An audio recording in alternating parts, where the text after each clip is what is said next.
Hello, everybody. We are just looking and discussing movement rates, so give us one moment to finish up our chat here. We were just trying to figure out movement rates. I don't think we even need to keep talking about it. Okay. Yeah. One of the reasons I want to figure this out is I have an idea going forward for giving, splitting up party responsibilities that I want to try the next time we have a 4-player game.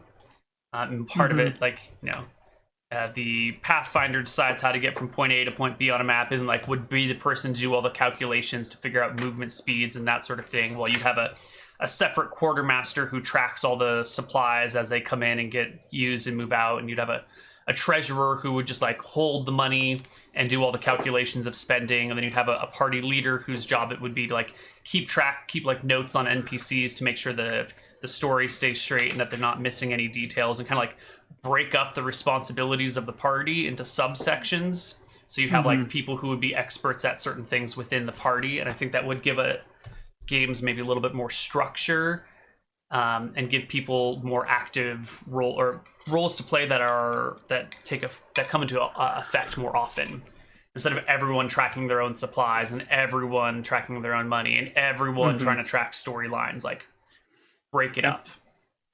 I want to try it. I mean, I think it's something that already happens naturally. It just is not often explicitly discussed. Right. And I think if you give people those roles at the very beginning, it might make the game run smoother, or it might not, but I'd like to try it because I think it might work better. Anywho. Well, unfortunately, I'm the only one here, so I got to do everything. Yes. Or maybe just chat can do everything.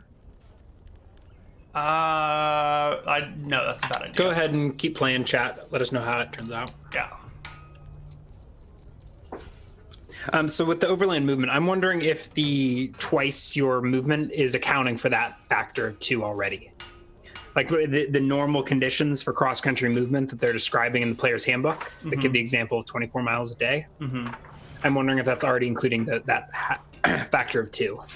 That sort of makes sense, except for the paragraph that reads, when traveling along a trail, the movement cost is half normal for the terrain type traversed.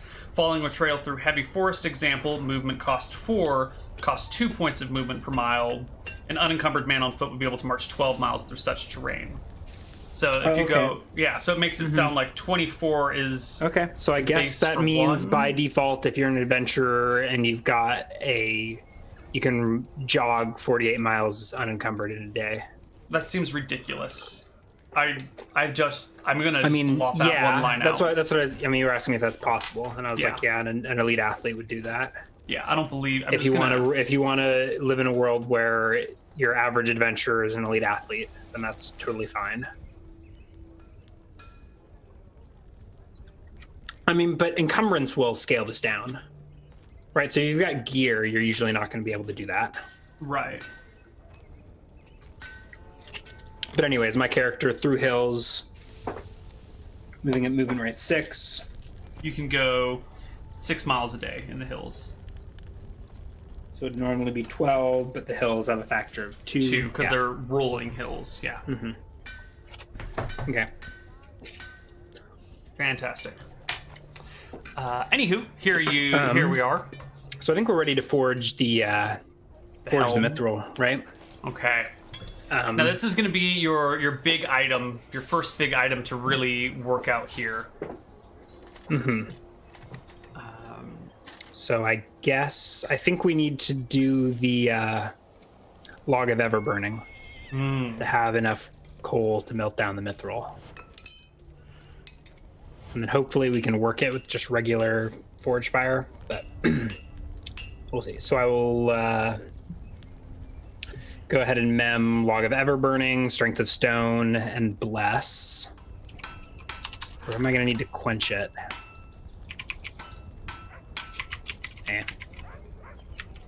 We'll bless the mithril. Or purify ore. Purify ore. Yeah, that's the one to do. That's the spell.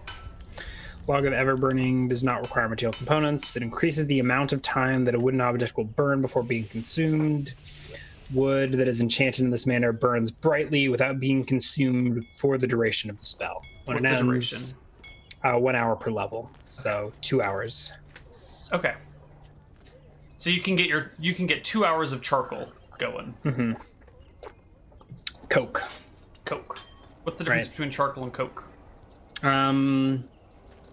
Charcoal is what we were talking about, right? That it was like you would make, whereas coke is going to be mined. It's going to be like a denser, but it's all basically carbon that you Okay. ignite. Sure. Made from coal, hard grain, porous. Blah blah blah blah blah. Okay. It's what you would use for a forge, and that's what it was described as, right? It was like fuel. Right.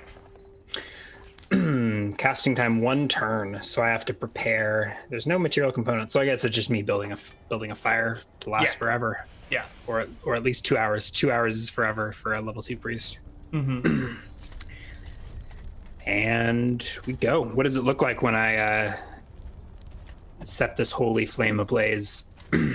The wood radiates magic. Ooh, I can enchant up to 1 cubic foot per level. It's so weird that it spells effective on torches. Twice the normal amount of heat, so I can go double temperature. Cool. I'm wondering if it only lasts 1 hour per level. Whatever, so I guess it's a 2 cubic foot forge that can be powered by this. All right. You burn So- your fires hot. You create the flames, and you forge something. You want to give us a check? Yeah, so this is, I need to turn the ore into, I need to purify the ore. Purify the mithril ore. Okay, right? yeah, this so is we're just is a melting. mining check, or No, I don't think you need to check if you're just smelting ore. Because you can't. What the worst that you do is you don't heat it enough and you don't smelt all the ore out, right? Like, you can't ruin the supplies. Yeah, but with this fire, it's hot enough to melt the Yes. separate the mithril from the rest of the rock. Yes. Pour it off. Probably need to like clean out the crucible or something, and then get like just down to just the mithril. Combine it with the mithril ball. Right. So I think you have the liquid mithril, and you can just like drop the ball in the liquid mithril, and it'll form one big super Okay. ball. Great, and then I pour that out. I bless it while it's. Oh no, I didn't have a bless. I had Yeah, you to purified it. purify it. I purify it, and pour it out. I cast Strength of Stone. Actually, doesn't matter for armor smithing, does it? No. So I guess I try my hand at crafting this mithril helm. All right. I think it's a single check for a helm. Yeah. D20 plus 10. 20. I think unless there's some weird situational advantage to using this forge, I think that's a... No, you're doesn't looking quite at this work. thing, and it's not the greatest helm in the world. You're not very proud of this work. You know, you could conceivably put it on your head, and it would protect you from things, but like... I think I basically wind up just with a mithril plate. It's like That I would rounded put in mithril front of plate with the- a dome, and you're like, "Ugh, what the fuck is this? All right. Wah, Wah, wah, indeed. and I probably can't try again. Yeah. Probably not. You would need I think more instead of coke or having a whatever. crappy helm, I just like ruin it. So now there's just a misshapen mithril plate Yeah. hanging around the forge. I get frustrated and end for the day. With log of everburning and plain wood, is that hot enough to work with the mithril? I guess we'll need to find out tomorrow. So I end that day and a half. Yeah, I think the next day you go and try and get log of everburning to work in here, and it's not gonna, like, the wood is not gonna get hot enough to burn mithril, to melt mithril. It's not gonna. It won't. You'll Yeah. need to go find some actual coal or make it. Yep. All right. Well, I end that day and a half. The next morning I'll rememorize, I think, just my standard allotment Strength of Stone, Bless, and Sunscorch. I do want to heal up. Do I gain 1 HP while traveling? I don't, do I? No. So I haven't gained any HP. Yes. What kind of jerk DM does a low healing campaign with a cleric nerf to not allow healing spells? I don't think Sarah has healing spells anyway.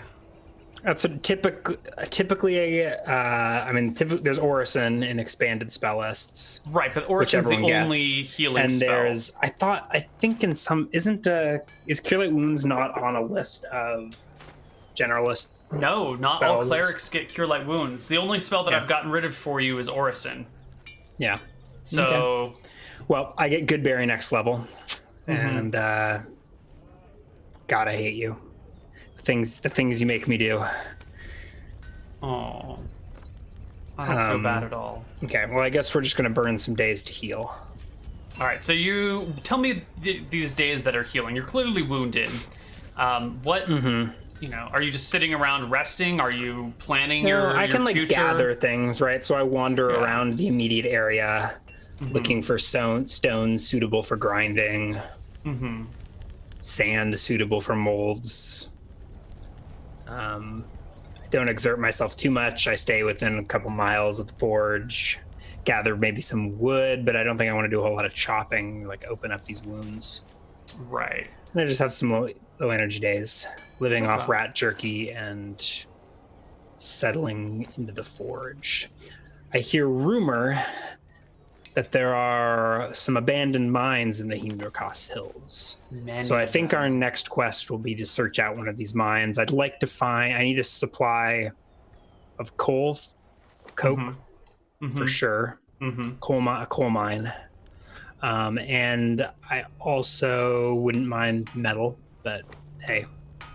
So I'm going to also be on the lookout for any old mines.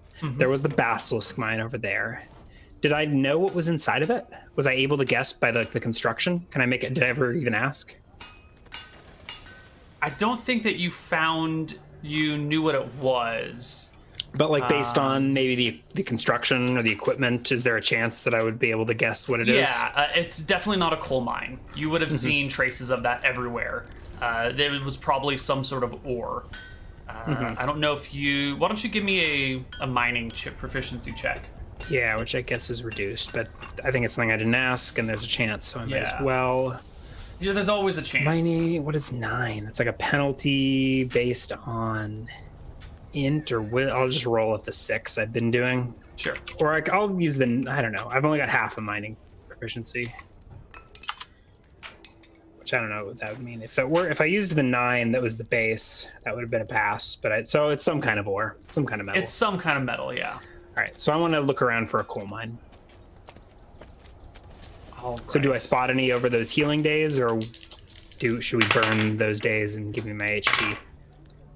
Burn the days, get the HP, but you do, as you're wandering around, taking it easy, you do spot a layer of shale from a vantage point that has between it a layer of what looks to be coal or something. And you can just see this from the outside. The spot where you saw it wasn't particularly thick. It was about yay big, which you could go and mine some amount for yourself. But if you follow that layer of coal throughout the hills, you'll probably find a mine somewhere where it gets a little bit thicker, perhaps. Or you could try and just chip out just enough for your needs. Okay. Let's have a look-ski at this shale. So once I'm healed up, I guess I'm gonna investigate. Okay. Move closer. So you said there's a coal deposit in the shale. Is it infinite? Do I need to? It is not infinite. It is most definitely finite. You didn't describe a quantity, so. Well, yeah. So it's only about this thick, but it goes throughout the strata. So you should be able to relatively easily, scrape out an amount of coal that you would need for a day's work of the mining. But if you're going to really be using that forge, you're going to need to find a better spot. You're going to want to be able to get coal out more easily and in larger quantities. So I think I'll follow this vein to see if I can find a mine that's already been set up along it. So Yeah. do we want to do like a mining check to... I mean, unless a mining check somehow will... I mean, you're just Should we following leave it? a line, right? So there's either Yeah. there's either a mine there or there's not. I don't think any check is needed. Okay. Yeah, you just... So I just want to follow read it. what this mining proficiency even says. Mining site and supervise is needed to site and supervise. So I think without it, you just can't. You have to determine what types of ores or gems can be found in a given area. Must spend a week searching a 4 square mile. Into the search, the character can say what is likely to be found in the area. After this, character can cite the mine. On a successful proficiency check made in secret by the DM, the character can begin mining for any minerals. Does not guarantee a success, only that a particular site is the best choice in a given area. Blah, blah, blah. Okay. And it's usually just like a steady, like, this is funny, the last line, although this is a steady job, most player characters will find it better to hire an NPC for this purpose. So it sounds like proficiency checks are barely involved even. Yeah. Okay, so I follow this this coal vein to see if there's a mine along it somewhere. So it's south and north and yeah, scope it there out. is definitely to the north side an old abandoned mine shaft that runs into there, and you can see around the mine shaft as you approach it. There are broken foundations of buildings that were here probably a few hundred years ago. They weren't poured with concrete; they were laid with stone, but they've been broken apart, and the grasses and small trees and plants have pushed them away. So from a distance, you can't even see them, but when you're up close, you can see the old foundations.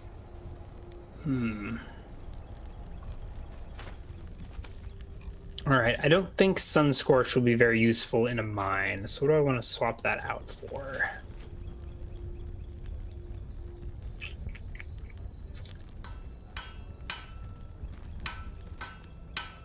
Oh, weighty chest is level 1. Water to wine. Okay. Maybe I'm tempted to do animal friendship. There gonna be rats down there? This is permanent. I should cast an animal friendship on Goat. Another time. Maybe he'll be my friend later. Yeah. Maybe he's already your friend and you don't even need the spell.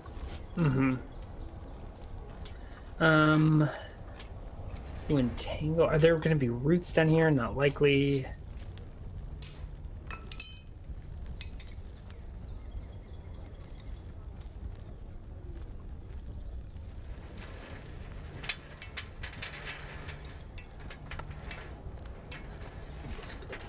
Light.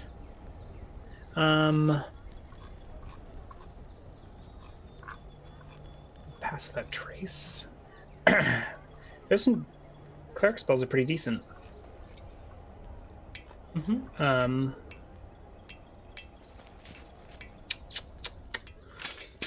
Okay. I'll go anti-vermin barrier. What's the material component? Holy symbol. And a rodent's whisker. I left the whisker behind. I think you did leave the whisker behind. I guess you could probably find a rat somewhere in those 4 days that you're wandering around. Maybe. Or we can just continue, or we can just ignore spell components as convenient, like we had originally said we would. Perfect. All right, let's just ignore them then. All right, so I'll have anti-vermin barrier memorized. Nice. It's anti-vermin barrier and what else? The others as usual. So strength of stone and bless. Fantastic. And we'll head into this mine. Sure, I'm gonna come on, Goat. Goat doesn't like leaving the hills, leaving the sunshine, but yeah, I ain't carrying this tower shield on my own. Okay, I'm gonna put a C on the map for a coal mine. It's about 6 miles away from where you are hanging out. That's a little far. Closer than that. Yeah, it's probably a little closer. It had to be a half day, so it's about 3 miles from you. maybe you saw it from a hill, and for the first time you're Well, going I didn't down see the into mine. Right? Remember, I saw the coal vein. Right, so you saw the coal vein, and then you've marched some miles from there to the mine itself. Okay. Let's enter the mine. Immediately, you spot old tracks. There are some rails that have been left on the ground at the entrance to this mine, which is framed in wood. It's just got like a short square frame with solid rock, or actually solid shale on either side. And this ore vein that you've seen, this coal vein, has been about yay thick the rest of the time, but here it's opened up to about maybe 2 feet, 1.5 feet worth of coal, and that's where they've placed the mine shaft, is right at this thick section. But at the base of the mine, there are still rails made out of metal that they used to roll a cart back and forth on. Normally, when you abandon a mine, you take these with you because they're solid metal. They're valuable. But the ones here at the front seem to appear to be in place. Are the rails made of bronze, copper? They are.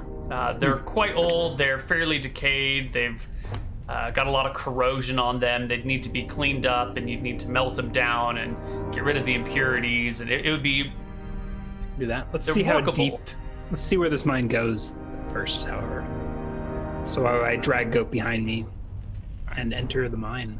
Goat brays heading into the darkness, not super thrilled about walking in pitch black, but will faithfully follow you anyway. Do we have a map for this mine, or are we just We do using not our have a map for this imaginations? mind. Yeah, theater of mind. You can see fairly well. After about 20 feet of walking through this mines, you see the rails come to a dead end, as if people had been lifting up the rails from the inside of the mine out, and they got to the very, very front of the mine and then stopped for some reason. How far did you say they went? How many 20 feet. You have 20 feet of rail. Can I investigate the last bit and see if anything was left behind, as if the workers left in a hurry, as if they were chased out or something? Is there like tools that were dropped in a haste, or the last bit of rail they had started to pull up and then ran off? Both are accurate, yes. You find some pickaxes below some rubble, and you also find that the last section of rail, the nails had already been pulled out of, or 3 of the 4 nails had been pulled out. 1 nail is halfway out, and then it's just left, as if something scared them off in a hurry. You said rubble. Was there a cave-in? Doesn't look like a cave-in, but there's definitely some sort of stuff that's fallen from the sides and the ceiling. Well, I'll take one of the pickaxes with me and head deeper into the mine. Okay. Hearing the ominous music, I stop and listen to see if I can hear anything echoing in the mine shaft ahead. Give me a perception check.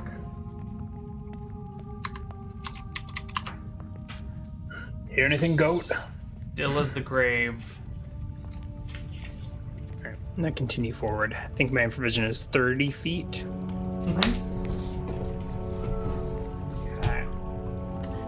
You continue into the mine. Where's the thing that I'm looking for? It smells fairly dry in here. A lot of the other mines you've been in are quite wet. This one's the opposite. There's not a lot of moisture. The air is fairly still, and it's not stale yet, but it's getting that taste of that, holy underground. How high is the ceiling? Not very tall, maybe 5 feet at most. Yeah, So 5.5 feet. A halberd could not be lifted here. Yeah. But a tower shield would block damn near the whole hallway. Yeah. How tall is your dwarf? You nerfed that too. Yeah. I think since that was done, the Neal dwarf heights have then been dwarves. buffed. He's I think they're shrank back me. to regular height. Are you serious? I think After I- you wouldn't believe my argument that your dwarf was tiny? So You Yes. told me to be 310. Yeah, I think after your argument, I then went back and measured heights out, and I was like, no, these dwarves are too small. Yeah. Yeah, Oh my goodness. So should I go back? I think I was originally 4.5 feet. that sounds about right. I made up a chart, but yeah. Whatever. Whatever, indeed. Dwarves should be 1, 2, 3, just over 4 feet. Yeah, 4.5 would be like a tall dwarf. It's fine. I'm laughing because that's what I feel like. I think that's the position I had during character creation. You're like, nope, here's the table. You're 3'10", 115 pounds. Okay. So what did you make on your perception check? 13? Yeah, so I didn't perceive anything. I keep blundering down the mine. Right. You blunder down the mine until Goat comes to a dead stop, maybe 100 feet in. Maybe not even 100 feet. Like he just like stops and I can't pull him. And I you give him a tug on his little leash for a little while. Yeah, it's a stubborn goat. While we're stopped, can I invoke dwarf lore? What is dwarf lore? My family right to dwarf lore. Yes, you God's given right. Absolutely. What are you loring? I don't know. There's something like I can tell whether the slope, I think, of the passages, or right. Am I going deeper into the ground, or because one of those monsters get more powerful the deeper you go? So if we're sloped like that, I need to be concerned. Right. Dwarves. Dwarves are miners of great skill. They can detect the following within 10 feet, or when within 10 feet of the particular phenomena. All right, detect grade or slope is a 1 to 5 on a d6. Detect new tunnel is a 1 to 5. Detect sliding, shifting walls. Detect stonework, traps, pits, and deadfalls. Determine depth underground is a 1 to 3. Mm-hmm. Yeah. So I think you roll that, or do I roll that? I'll roll it. All right, so you rolled a 1, so you can detect slopes. So I can know how deep we are and if we're sloping, basically, I think, unless there's any pit traps or things. No, so thus far the path has been level. You've just been going straight. You're at 0 depth. Okay. Well, except there's now hill above us. Right. So I can estimate how much hill there is above us. That's amazing. It's probably not an interesting number, but... Yeah. That's an amazing feat. You can just look up and be like, yes, there's 10 feet of soil above us. Let's keep going, Goat. All right. But Goat has come to a stop. I look ahead and see, like after tugging on him a little bit, I realize he may not be acting up. Maybe there's something else here. Mm-hmm. And I look into the darkness. Hello? It just echoes back out at you. Your vision is 60 feet or so, and as you're tugging on Goat and looking into the mine, there is a bit of movement that you can just barely make out at the edge of your infravision. Who goes there? I draw my axe. Something on the floor. You can see kind of a reflection of light. I guess that's what seeing is. Shimmering like an ooze. It's not quite shimmering, but there's like water, or like some liquid along the floor. There's some liquid along the floor. Back, Goat. And I drag Goat back a little bit and back up a few feet and see if it moves forward.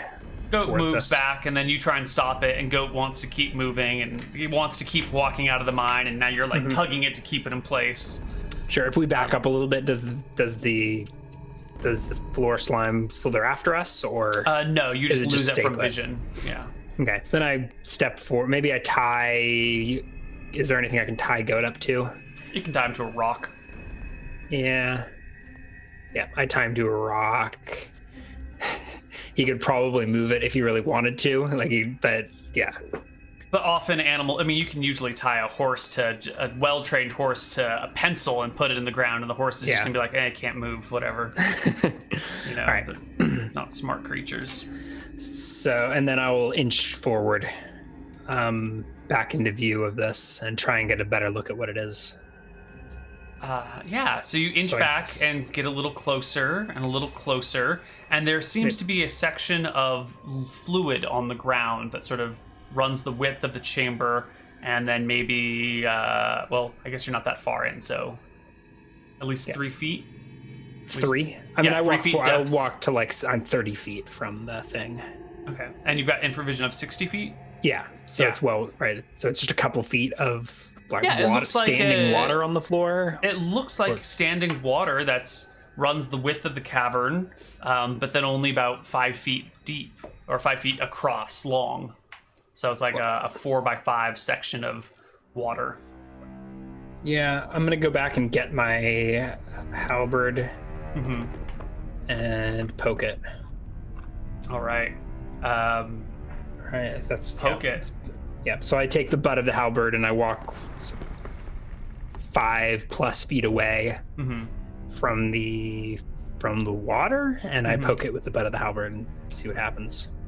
It jiggles like gelatin and then moves towards you very quickly.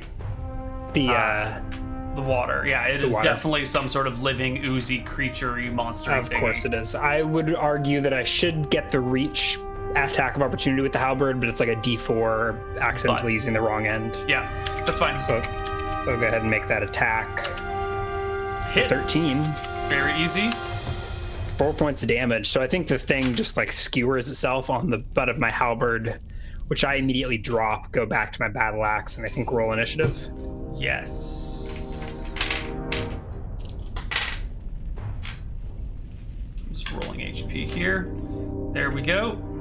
And you did 4 points of damage to it already. Yeah. All right. Let's roll initiative. It rolls a 13. I roll a 1. Switch to my battle axe, and I flee. And I don't flee. I move. It's still like 5 feet away from me, like lurching forward. So I like drop the halberd, leave it and leave the halberd like it skewering the thing, and back up to Goat. Axe and shield ready. I'll hit it with an axe if it takes chase. It does take chase, but it's pretty slow. What does it do with that halberd? Does it like leave it? Does it dissolve it? Did you just like left the halberd on the floor? I think I was poking it with the halberd, and then I used the halberd to like impale it as it lunged, and then I kind of left that as I ran. Right. So it very slowly flows at like movement rate 1 along the ground. It like goes up on the halberd, and you can watch it from a distance as it envelops the halberd's head, which immediately begins to dissolve and corrode. It would embed it butt first. Does the wood dissolve? No, the wood doesn't dissolve. But when it gets to the metallic head, it immediately starts to dissolve and disintegrate. Like as the ooze rolls across it, it just gets like picked up into the ooze. Well, there goes my halberd. Yeah. I definitely do not want to hit this thing with my battle axe. So I think I leave. It's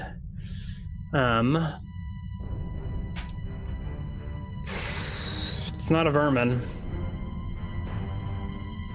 I know. Can I disengage to leave combat?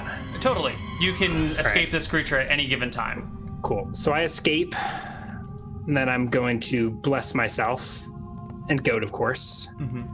Call upon the strength of my dwarven ancestry, strength of stone, and use that to hurl stones at this thing until it dies. So I'm gonna like stand 30 feet. How far can you throw a rock? 30 feet seems about fair. 30 feet, and huck rocks at this thing. All right, so you get large boulders, as big as large as I can carry. Probably little D4 rocks or whatever, right? Hurl a rock at strength. The thing. So I think I'll have 5 rounds of both. Perfect. I was gonna say it would take about 5 rounds for the creature to exit the cave anyway. So you've got about 5 rounds. It keeps going as I'm like backing up, throwing rocks. Okay. Yeah, so you'll throw a rock and it'll creep after you anyway. Okay. So you get about 5 rounds before you're at the edge of the cave. Rock. Should I just do 5 all at once, or? Please do. Yeah, just throw them all. 1, 2, 3, 4, 5. Wow. So I think that's the first and the last one hit. Yes. For 9 points of bludgeoning damage. And I think by now we've like totally fled into the entrance, back to the entrance. Yeah, you've fled out to the back of the entrance. The thing and it's going to start dissolving the tracks. Yes, so it has started to dissolve the rails then. I think you're at the point where you're standing outside the cave and you're looking in and you see the last there's one section of rail that hasn't been touched by the thing yet, and that's where we're going to roll initiative. But it has dissolved the rest of the tracks and is coming your way. So roll me initiative. Yeah. And you have no more bless or strength of stone. Yeah. Yeah. So I guess I wouldn't have changed my actions, but I wasn't under I didn't realize it had gotten to the. I assumed we would have mentioned when it got to the rails. But Yeah. Well, I would think I would have kept throwing rocks anyways. yeah. 12. But I can only move movement weight 1, right? Right. So 10 So feet. I can just stand outside and like let it. Yeah, I can get about 10 feet per round. Is it pursuing me still? No, after you hit it with the rock last round, it's been, it's had rocks on it and squishing it, and I guess gelatins, oozes don't bleed, but it's got the equivalent of bleeding for an ooze. It's pretty badly broken up and it's not formed well together. And the sunlight is coming in at a slight angle, and the ooze is very near to that sunlight. So it begins to withdraw slowly. Should have memorized Sun Scorch. I think I'm going to keep throwing rocks at it. So I pick up another stone, walk back towards the mine, and throw a stone into the mine shaft. Go for it. No. It goes far and wide. And you see the ooze move up towards a crevice on the left side of the wall, very near to where you had found that pickaxe. And then just like the amount of ooze in the shaft just slowly shrinks as it fits into some crack in the wall and disappears. With the did it grow as it ate the metal, or did it just like dissolve it? I guess I'd go back to the mine and investigate what's left of the rail. Is there like a powdered remains of the corroded metal, or is it did it like devour it? It looks like there is some of the metal left, but it is corroded all the way through. It looks like it's not so much consuming the metal as it is corroding. Like there's some sort of chemical exchange going on that is favoring the ooze. So then I could probably still dig out this dirt and use it as metal ore. Maybe, you'd probably get like half as much as you would normally have or something. Well, I mean, conservation of mass, right? It can't, unless it's magically consuming it. I think the corrosion process has it will extract some amount of copper from the ore and then replace it with something else that corrodes the process of corrosion is also extracting some metal. Does that make sense? No, but like if you rust a piece of metal and then you like bang it and a bunch of metal powder of the rust comes off of it, the rust your extraction process will be somewhat inefficient. So even though just as much metal is there, you're going to lose some of it if you try to get it back out. But it's all there, just in different form. Whatever. Doesn't matter. Okay. Doesn't matter. So there is less rail than there initially was, and the creature is still somewhere in the mine, but has head off for now. I think I'm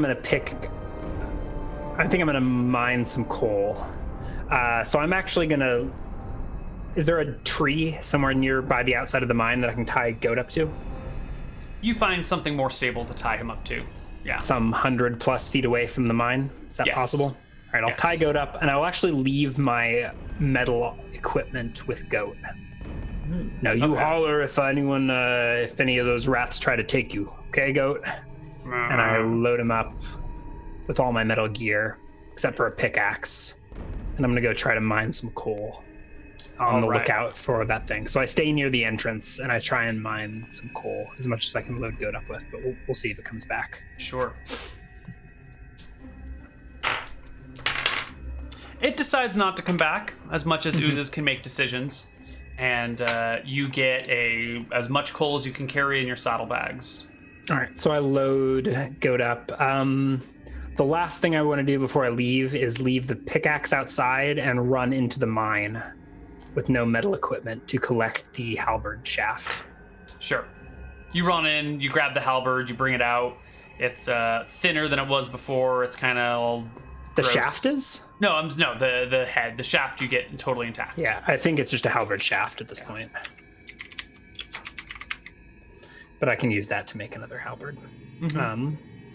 And Goat can carry 150 pounds. He's already got a fair bit. So I think I can load him up with about 100 pounds of coal or whatever fits in the saddlebags, whichever comes first. And we'll load him up. And by that point, it's probably getting towards nightfall, huh? Definitely. But I don't want to stay. So I'm going to like go maybe a mile even away from the mine in case that ooze comes back. And make camp maybe on top of this hill right here and call it a night. All right. You settle down for the evening. And I think that is our third break. Sure. Yeah. Sure. See you on the other side. Bye-bye.